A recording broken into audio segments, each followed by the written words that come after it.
लोगों के अवेयरनेस के लिए मैं ये वीडियो कहीं ना कहीं डाल रही हूँ। मैं चाहती हूँ कि हम मेरे जैसे जो लोग हैं जिनको नहीं पता, बहुत लंबे टाइम से सफ़र कर रहे हैं, वो इस डिजीज़ के बारे में जानें और उससे उभरे। जो पर्टिकुलर पोर्शन की जब मैं बात कर रही हूँ तो इसको तो आप लोग ज़रूर देखिएगा। जो डिजीज़ मुझे ये उस डिजीज़ की वजह से लोगों का उन्होंने डाइवोर्स होते हुए देखा है और 50% इसके जो होने का कारण है वो भी आज तक डॉक्टर्स को नहीं पता है। बट तो ये मुझे कोरोना टाइम में ही मुझे एक बार ये अटैक हुआ था, बट उस वक्त हाय ऑल, मैं हूँ Deepa Banaras Nikudi. Welcome back to my channel और आई होप आप सब बहुत अच्छे होंगे और मैं भी बहुत दिनों बाद बहुत अच्छी हूँ, इसीलिए मैं वापस अपने काम पर आई हूँ और आने के बाद बहुत खुश हूँ क्योंकि इसको मैं बहुत मिस कर रही थी। मैं प्रॉपर कोई मेकअप या स्टाइलिंग के वीडियोस नहीं डाल रही हूँ या कोई हॉल वीडियो नहीं लेकर आई हूँ। आज जस्ट मैं एक अपडेट देने वाली हूँ। बहुत सारे सब्सक्राइबर हैं जिन्होंने, उनके लिए ढेर सारा प्यार, जिन्होंने मेरे लिए प्रे किया, जिन्होंने मुझे मैसेज किए, उनसे मुझे बहुत हिम्मत मिली है। आप सब लोग का मेरी तरफ से बहुत बहुत बहुत थैंक यू। और अभी भी मेरे मेडिसिन्स बंद नहीं हुए हैं, बट हाँ, मैं बहुत अच्छा रिकवर कर रही हूँ बिकॉज ऑफ मेरे जो सब्सक्राइबर हैं और यूट्यूब पे जाने की जो मेरी अंदर से एक इच्छा थी ना कि मैं जल्दी से ठीक हो जाऊँ और मैं फटाफट वीडियोस बनाना शुरू कर दूँ। तो अब मैं ऑलमोस्ट रेडी हूँ कि मैं अपना काम एटलीस्ट करना फिर से शुरू कर पाऊँगी। अभी भी अगर आज मैंने कोई मेकअप इसीलिए नहीं किया है, जस्ट हल्का सा लिप बाम लगाया हुआ है, काजल जो कि मैं डेली वेयर में यूज़ करती हूँ, तो इसलिए कि मैं आपको दिखा सकूँ। अभी भी मेरी स्किन की हालत बहुत अच्छी नहीं है, बहुत सारे ब्रेकआउट्स हैं मेरी स्किन पे अगर आप देखोगे तो। बट हाँ, धीरे धीरे ये सब हो जाएगा और फिल्टर और मेकअप में सब छुप जाता है। तो क्योंकि मेरे सारे मोस्टली वीडियो ही मेकअप्स और स्टाइलिंग के होते हैं, तो ये सब चीज़ें उतनी मैटर नहीं करेंगी। मैं मेकअप से सब कुछ ढक सकती हूँ। बट जो मेन टॉपिक है हमारा वो क्या है, हमको उस पर आज बात करनी है। तो मेरी लाइफ अपडेट मैं देना चाहूँगी। मैं लास्ट 1.5 मंथ से बहुत ज़्यादा बीमार थी। मुझे फीवर आता था। एक्चुअली मेरे फैमिली मेम्बर्स को फीवर था, मेरे हस्बैंड को था, उससे मुझे वायरल हो गया। और तो मुझे जो प्रॉब्लम हुई थी वो थी ऑटो इम्यून डिजीज़ की प्रॉब्लम। ऑटो इम्यून डिजीज़ बहुत सारे लोग हैं जिनको, उनके बारे में बहुत सारे मिथ हैं, उनको नहीं पता है। और 50% इसके जो होने का कारण है वो भी आज तक डॉक्टर्स को नहीं पता है। बट जो अदर 50% है उसमें सबसे ज़्यादा हाईएस्ट चांस होते हैं स्ट्रेस से, काफ़ी लंबे टाइम के स्ट्रेस से। और ऑटो इम्यून डिजीज़ आपके किसी भी बॉडी पार्ट पे अटैक कर सकता है। मेरे जो बॉडी पार्ट पे अटैक किया वो था मेरा थायराइड ग्लैंड, क्योंकि मुझे थायराइड 5 से 6 साल पहले मुझे हाइपर थायराइड हुआ था। हाइपर थायराइड जिसमें कि हम पतले हो जाते हैं। थायराइड भी 2 तरह के होते हैं, जिसमें एक हम मोटे होते हैं, दूसरा जिसमें हम पतले होते हैं। तो हम जिसमें पतले होते हैं उसको हम हाइपर कहते हैं और जिसमें हम मोटे होते हैं उसको हम हाइपो कहते हैं। तो मुझे हाइपर हुआ था जिसमें मैं बहुत वीक हो गई थी, बहुत पतली हो गई थी। मुझे अंदाज़ा भी नहीं था कि मुझे थायराइड है। जब वो एकदम पीक लेवल पे मेरा पहुंच गया था, मैं बहुत ज़्यादा, मेरा वेट लॉस हो चुका था, नॉर्मल से ज़्यादा हो चुका था। मेरे ये गाल वगैरह सब कुछ अंदर चले गए थे और मैं समझ नहीं पा रही थी ऐसा क्यों हो रहा है मेरे साथ। मैं अच्छा खाती पीती भी थी, बट हाँ, मुझे स्ट्रेस बहुत होता था और कहीं ना कहीं मैं नहीं समझ पा रही थी, क्योंकि मैं बहुत स्ट्रेस लेने वाली इंसान नहीं हूँ, मैं हंसने बोलने वाली इंसान हूँ। बट मुझे होता था उस वक्त, उसकी वजह से कहीं ना कहीं मेरे पार्टनर के साथ भी मेरे बहुत झगड़े लड़ाइयाँ हो जाती थी। उस वक्त मेरा थायराइड का इलाज हुआ और मैं ठीक हो गई। 5-6 महीने मुझे मेडिकेशन दिया डॉक्टर ने मेरे और मैं ठीक हो गई। मेरा थायराइड नॉर्मल हो गया, मेरे मेडिसिन वगैरह भी सब कुछ बंद कर दिए गए। ये सब मैं इसलिए बता रही हूँ कि मेरी थायराइड की हिस्ट्री रही है, मेरी मदर को भी रहा है, कहते हैं हेरिडिटरी भी होता है। तो ये मुझे कोरोना टाइम में ही मुझे एक बार ये अटैक हुआ था। बट उस वक्त दिल्ली में मैंने बहुत सारे डॉक्टर्स को दिखाया था। उस वक्त मुझे ऐसे ही फीवर आ रहा था कंटिन्यू 1 मंथ से, बट मैं नहीं समझ पाई थी मुझे फीवर क्यों आ रहा था। मेरे गले में भी बहुत दर्द होता था, बट मैं नहीं समझ पा रही थी मुझे क्यों हो रहा था। डॉक्टर लोग भी नहीं समझ पा रहे थे। इनफैक्ट आप बिलीव नहीं करोगे गाइस, मेरा पेट स्कैन भी हुआ था। पेट स्कैन की अगर आप बात करो तो वो कैंसर का स्कैन होता है कि गले का कैंसर तो नहीं है मुझे, वो भी हुआ। बहुत डरी थी मैं उस वक्त भी और मैं सब कुछ से क्लियर हो गई थी। फिर एंड में मैं अपनी मम्मी के यहाँ गई तो वहाँ पता चला मुझे टाइफाइड है, तो मेरा टाइफाइड का इलाज हुआ और मैं ठीक हो गई। तो उसके बाद से 2 साल तक 2019 की बात मैं आप लोग से कर रही हूँ, अभी 2023 हो रहे हैं। तो 2 साल तक मुझे कुछ भी प्रॉब्लम नहीं हुई। बट हाँ, मैं स्ट्रेस में तब भी रहती थी, मुझे स्ट्रेस बहुत जल्दी होता था। मैं पैनिक बहुत थोड़ा सा जल्दी होती थी। क्योंकि मेरा नेचर नहीं है बहुत जल्दी पैनिक होने का और बहुत स्ट्रेस लेने का, तो उसके अकॉर्डिंग मेरा जो लेवल था वो काफ़ी कम था। बट फिर भी जो मेरा कैपेसिटी उसके अकॉर्डिंग मैं ज़्यादा स्ट्रेस ले रही थी। मैं रात को कभी कभी मुझे स्ट्रेस से नींद नहीं आती थी। मैंने यूट्यूब का भी काम शुरू किया, बीच में भी मेरी तबीयत ख़राब हुई थी और मेरा यूट्यूब फिर से 1 महीने के लिए बंद हो गया था और उसको जर्नी को फिर मैंने कंटिन्यू किया था। इसी साल की बात करिए, जनवरी में मैंने यूट्यूब स्टार्ट किया था और मई में मेरा यूट्यूब 1 महीने फिर से मेरी तबीयत ख़राब हुई थी और मेरा यूट्यूब पे काम बंद हो गया था सॉरी, जिसकी वजह से मुझे जो एल्गोरिदम होता है यूट्यूब के, उससे मैं आउट हो गई थी और मेरे वीडियो व्यूज़ आना बहुत कम हो गए थे। मुझे बहुत स्ट्रेस हो रहा था, इस बात का भी मुझे नहीं समझ में आ रहा था मुझे इतना स्ट्रेस क्यों होता था, मैं इतनी स्नैप क्यों करती थी एकदम से। और जबकि मैं बहुत कम गुस्सा करती हूँ, मुझे जल्दी नहीं आता गुस्सा वगैरह, बट अभी बहुत टाइम से, कुछ 1-2 साल से मुझे आने लगा था और मैं स्ट्रेस बहुत लेती थी। कभी किसी दिन व्यू नहीं आए तो मैं इतना स्ट्रेस ले लेती थी, मतलब बनता नहीं था स्ट्रेस लेना इतना, बट मैं ले लेती थी। 2-2, 3-3 साल लग जाते हैं यूट्यूब पे काम करते करते, डेवलप्ड होते होते, नाम होते होते, चैनल को इस्टेब्लिश होते होते। बट मैं 1 ही 2 वीडियो में 1 ही 2 महीने में इतनी पैनिक हो रही थी और मेरा फिर काम बंद हो गया और एल्गोरिदम से बाहर हो गए, मेरे व्यूज़ आना कम हो गए। इसका भी बहुत स्ट्रेस हुआ मुझे। फिर से मैंने काम को अपने शुरू किया और धीरे धीरे मैं वीडियो डालती रही और फिर से मेरे व्यू आने लगे, सब्सक्राइबर्स आने लगे। देन उसके बाद अगेन मेरी तबीयत ख़राब हो गई और फिर वही सब साइकिल चलने लगा और मुझे बहुत सा फीवर, मुझे वायरल हुआ, एक्चुअली नॉर्मल वायरल हुआ, वायरल से स्टार्ट हुआ और उसके बाद वो वायरल इन्फेक्शन मेरे थायराइड ग्लैंड तक पहुंच गया। अब मैं इसके बारे में आपसे डिटेल बात करती हूँ कि एक्चुअली में ये प्रॉब्लम के बारे में मुझे बात करनी है। मैं चाहती हूँ, बहुत सारी लेडीज़ हैं जो जानते ही नहीं कि वो प्रॉब्लम में हैं, उनको स्ट्रेस क्यों रहा है, उनके साथ प्रॉब्लम क्या है। क्योंकि थायराइड इस तरह के ऑटो इम्यून डिजीज़ वाले पर्सन बहुत नॉर्मल दिखते हैं, बट वो नॉर्मल नहीं होते हैं। वो डिप्रेशन में जा रहे होते हैं, वो स्ट्रेस में जा रहे होते हैं और वो किसी को समझ में नहीं आता। इनफैक्ट डॉक्टर ने यहाँ तक कहा है कि डाइवोर्स होते हुए देखा उन्होंने, जो डिजीज़ मुझे ये उस डिजीज़ की वजह से लोगों का उन्होंने डाइवोर्स होते हुए देखा है। तो ये लोगों के अवेयरनेस के लिए मैं ये वीडियो कहीं ना कहीं डाल रही हूँ। मैं चाहती हूँ कि हम, मेरे जैसे जो लोग हैं जिनको नहीं पता, बहुत लंबे टाइम से जो सफ़र कर रहे हैं, वो इस डिजीज़ के बारे में जानें और उससे उभरे। ये कोई ऐसी जानलेवा बीमारी नहीं है, बट ये बहुत परेशान करने वाली बीमारी है। इससे आप कहीं ना कहीं डिप्रेशन में जाते हो। डिप्रेशन अपने आप में बहुत बड़ी बीमारी होती है। तो प्लीज़ इसके बारे में इस वीडियो को ज़रूर देखिए पूरा। और इस जो पर्टिकुलर पोर्शन की जब मैं बात कर रही हूँ तो इसको तो आप लोग ज़रूर देखिएगा और बहुत लोगों को ये हेल्पफुल होगा। बिलीव मी, बहुत सारे अभी भी लोग ऐसे हैं जो इन प्रॉब्लम्स में हैं बट उनको समझ में नहीं आ रहा और वो अपने आप को चेकअप नहीं कराते हैं जस्ट बिकॉज कि उनको लगता है, क्योंकि उनके वो डेली रूटीन में हो जाता है, सालों साल उनके साथ वो प्रॉब्लम चल रही होती है, तो वो उनको लगता है कि हम ही ऐसे हो गए हैं। बट ऐसा नहीं होता है, हम बीमार होते हैं, हमें पता नहीं होता है।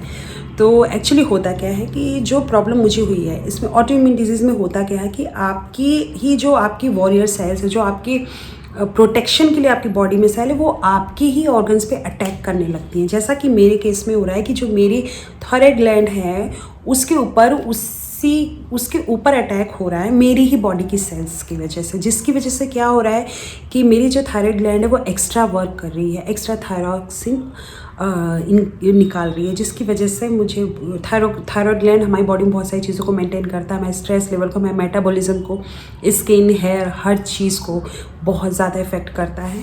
तो वो सब कुछ मेरा डिस्टर्ब चल रहा था और कहीं ना कहीं उसमें एक और मेरे साथ बड़ी प्रॉब्लम हो गई थी कि मेरे जो थायराइड ग्लैंड है उसके ऊपर कुछ गांठें बन गई हैं जिनको नोड्यूल्स कहते हैं, और वो गांठें कैंसरस भी होती हैं, नॉन कैंसरस भी होती हैं। तो मुझे जब ये पता चला और मेरा कैंसर का टेस्ट भी हुआ इस बीच में, तो मैं बहुत स्ट्रेस में थी। मुझे लगा, क्योंकि मैं सेकंड टाइम कैंसर का टेस्ट हो रहा था, तो मैं बहुत डर गई थी। और इनफैक्ट मैं एक दिन रात को अपने हस्बैंड से पकड़ के रो भी रही थी कि मुझे आप लोगों के साथ जीना है, मुझे अभी मरना नहीं है, मैं जीना चाहती हूँ, ये सब मेरे साथ क्या हो रहा है। तो बहुत ज़्यादा लो फील कर रही थी। और क्योंकि हम ये बात किसी से शेयर भी अपनी फैमिली में मम्मी पापा किसी से शेयर नहीं करना चाहते थे क्योंकि सारे के सारे स्ट्रेस में आ जाते। तो हुआ क्या कि जब मुझे बहुत लॉन्ग टाइम से फीवर था, नहीं जा रहा था, तो उस फीवर की वजह से धीरे धीरे मेरी नोज़ ब्लॉक होने लगी, जिसकी वजह से मेरे कान में भी प्रॉब्लम आने लगी। मुझे सुनाई कम देने लगा, मेरे कान के पर्दे ऐसे लगता था खुल रहे हैं, बंद हो रहे हैं, जैसे जब एरोप्लेन पे जाते हो और उसके प्रेशर से आपके वैसे कुछ फीलिंग आती थी। तो मैं ईयर के डॉक्टर पे गई, एनटी में गई, और वहाँ पर मैंने उनको दिखाया। तो उन्होंने कहा जस्ट नॉर्मल कोल्ड है, कुछ भी नहीं है आपको, आप दवाई खाओ, आप ठीक हो जाओगे। और उन्होंने मुझे एक एंटीबायोटिक लिख दी और मैं 1 हफ्ते उनकी दवाई खाई, बट मुझे कोई फ़ायदा नहीं हुआ और प्रॉब्लम बढ़ती गई। मेरे गले में भी पेन शुरू हो गया, यहाँ पे ये जो पूरा नेक का पोर्शन है पूरा स्वेल होके बाहर को आ गया। और मैं सोच रही थी सब मेरे साथ क्या हो रहा है, मुझे वायरल था तो ये सब प्रॉब्लम मुझे क्यों हो रही है। फिर मैं अपने डॉक्टर पे गई जिन्होंने मेरा पहली बार थायराइड का इलाज किया था। उन्होंने मेरा गला देखते ही उनको आइडिया हो गया कि मुझे क्या हुआ था। तो उन्होंने जस्ट मुझे 2-3 टेस्ट लिख दिए जिसमें मेरे कई सारे ब्लड टेस्ट हुए, और उसमें एक टेस्ट भी हुआ, उसको कहते हैं FNAC टेस्ट कहते हैं, जो कि fine needle aspiration cytology test होता है, जो कि कैंसर के जांच के लिए होता है। और जब मुझे ये पता चला कि ये टेस्ट लिखा है तो उन्होंने तो नहीं बताया, बट वो आदत होती है ना हमारी कि हम एक्स्ट्रा जान जाते तो उसके बारे में पूरी जानकारी लेने लगते, जो कि हमको नहीं करना चाहिए, बहुत बैड हैबिट है। जो भी करता है मत करिए क्योंकि आपको और स्ट्रेस होता है इससे। तो मैंने यूट्यूब पे सब कुछ सर्च कर डाला कि ये होता क्या है, तो उससे मुझे पता चला कि काफ़ी बड़ी सुइयाँ जो होती हैं वो आपके नेक में यहाँ डालकर आपके थायराइड ग्लैंड से टिश्यू लिए जाते हैं उस नीडल्स के थ्रू। तो वो सुइयाँ मेरे गले में डाली गई और वो मेरे टेस्ट हुए, और मुझे इंजेक्शन से बहुत डर लगता है बट मैंने कराया, यस। तो उस टेस्ट में जो मेरे गांठें हैं जिनकी मैं बात कर रही हूँ वो कैंसरस हैं या नॉन कैंसरस है वो पता चलता है। और नॉर्मली जो गांठें होती हैं उसमें एक होती है लिक्विड, जिसमें लिक्विड भरा होता है, एक होती है वो जो सॉलिड होती हैं।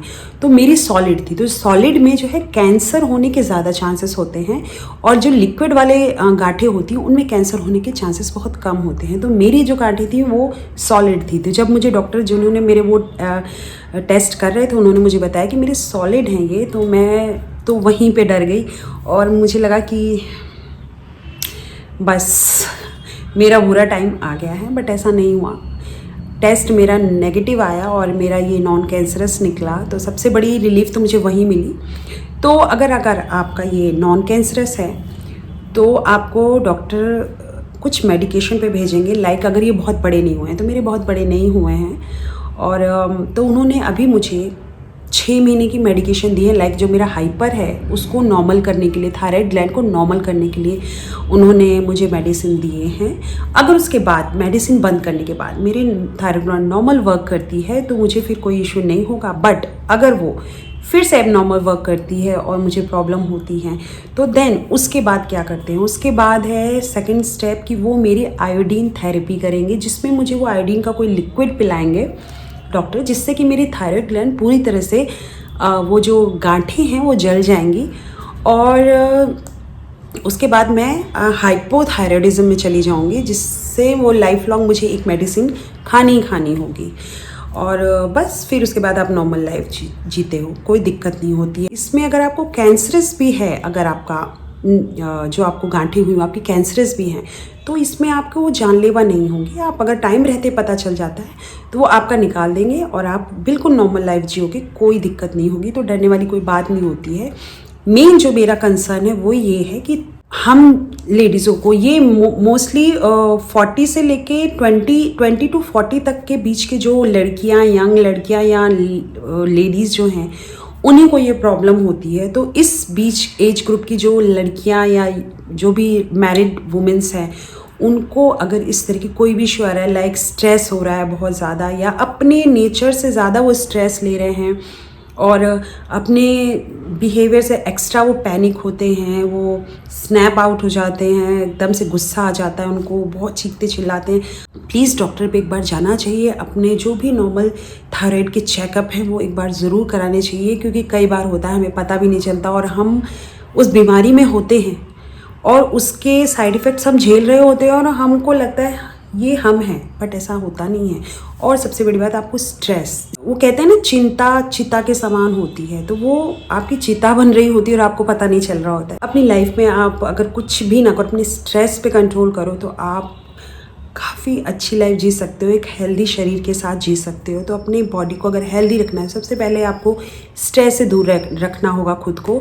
थोड़ा सा वर्कआउट और रेगुलर वॉक अगर हो सके तो करना चाहिए। और एक एज लिमिट के बाद आपको अपने डाइट पे भी, इनफैक्ट अगर आप सही रहते टाइम से ही डाइट पे ध्यान रखते हो अपने, तो अच्छा, मतलब लाइक फ्रूट्स खाइए, वेजिटेबल्स खाइए, सैलड्स खाइए और वॉक करिए। अगर वर्कआउट नहीं कर पाते हैं तो एटलीस्ट वॉक तो ज़रूर करिए। योग तो बेस्ट है अगर योगा कर सकते हैं तो मैं भी अब थायराइड के योगा और ये सब चीज़ पे फोकस करने वाली हूँ, क्योंकि यही एक सलूशन है। क्योंकि जो मेरे गांठें बन चुकी हैं वो अब कहीं नहीं जाने वाली है, वो तो वैसी की वैसी ही रहेंगी, बट उनको मैं बढ़ने से रोक सकती हूँ स्ट्रेस से खुद को दूर रख के, अपने लाइफ स्टाइल में और थोड़ा सा इम्प्रूवमेंट करके।